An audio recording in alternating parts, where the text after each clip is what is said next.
Hello guys, ito yung mga peste sa durian natin guys. Ito guys, mga aphids tsaka scaled insects po ito. Mix tong farm natin guys, may kakao, may durian, then ibang prutas, may lansones, rambutan, tapos coconut. Tingnan natin to guys, itong umaatake sa mga durian natin. Ito guys, pag ganito yung dahon, may yan, peste. Ito pang isa guys, D101 natin, kawawa. Niya guys, yung bagong usbong, inaatake ng mga scaled insects tsaka aphids. Tingnan nyo ito guys, isa pa dito guys. Ito guys, yung puyat natin. Yan guys, ito yung mga aphids guys. Aphids tsaka scaled insects. Yung scaled insects nasa guys, yung sa likuran ng dahon, sa ilalim ng dahon. Ito guys, kinakain tsaka sinisip-sip niya yung mga bagong usbong na dahon.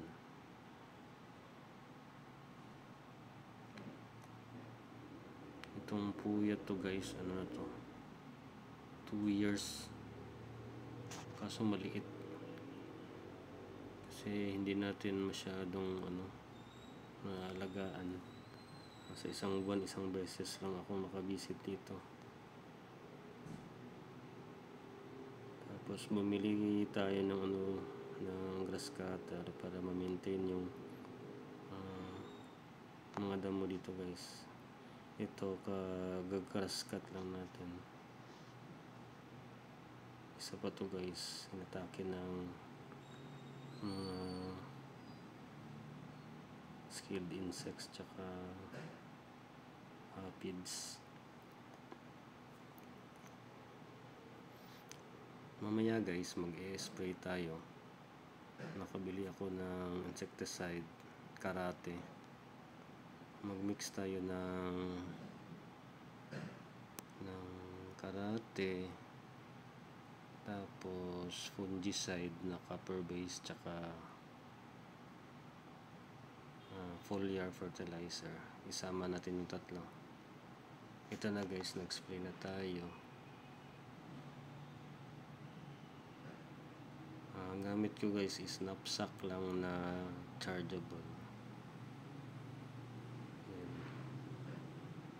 Basain lang guys, kasi asalin natin yung baba, ilalim ng dahon, kasi nandoon yung scaled insects.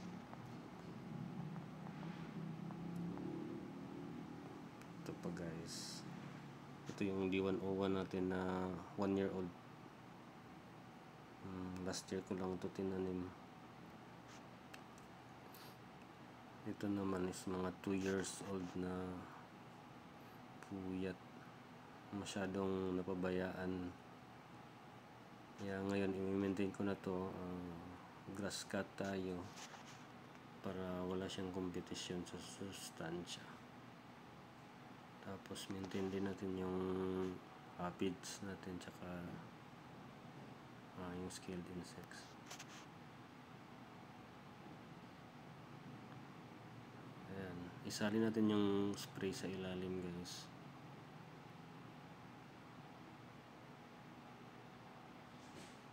Ayan.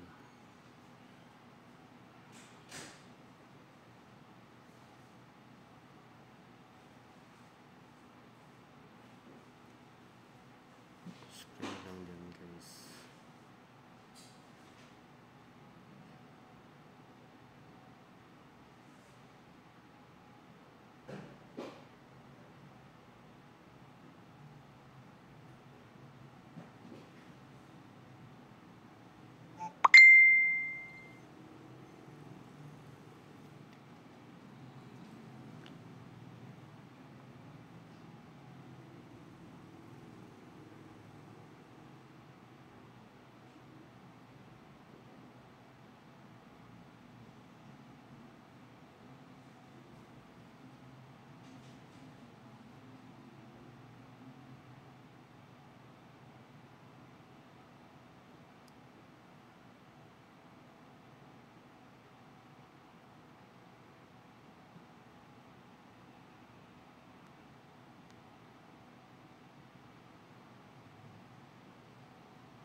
ito pala yung pag-grass cut natin guys.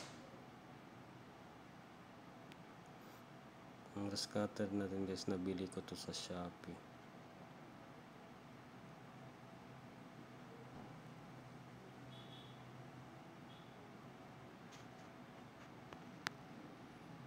Yung farm pala natin guys, dito to sa Purok Angustin sa Wines, Baguio District, Davao City. Ano lang to guys, 1,000 square meter. Tapos yung durian natin na may durian tayo dito na 4 na malalaki na, nasama yon sa pagbili natin dito. Tapos may mga 10 niyog. Tapos yung kakao guys, ako na nagtanim nito. Tapos dinagdagan ko yung durian. May puyat tayo, D101. Tsaka yung musangking, may musangking tayo doon sa harapan. Tapos may isa pa palang dito guys, native. Yung dito sa video guys, nakikita nyo yung isang puno doon. Itong part pala to guys, hindi to masyadong mataba compare doon sa may harapan. So kailangan talaga dito is fertilizer.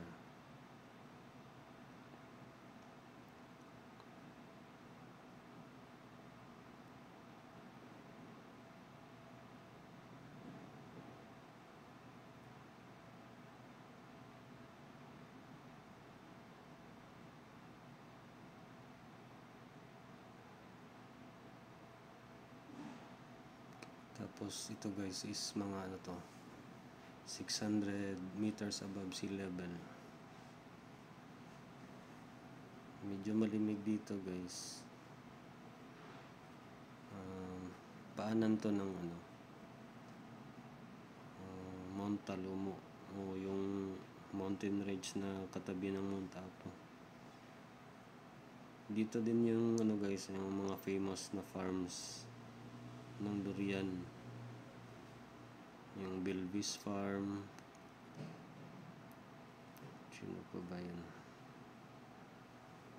Basta yung mga sikat na durian farm guys, dito na bundok, o yung Talum Mountain Range.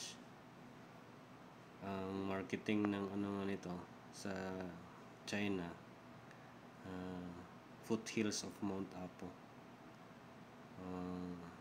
Pero ang dyan is foothills ng Mount Talumo, which is the katabi ng Mount Apo. So yun yung marketing sa mga farm products dito guys. Kakao is famous din dito.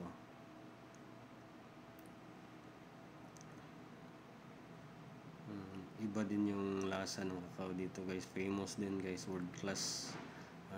Palaging panalo sa mga World Expo na competition sa product, sa chocolate products.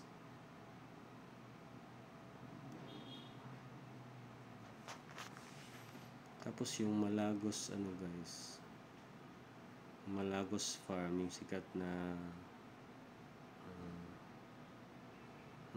parang resort, farm resort.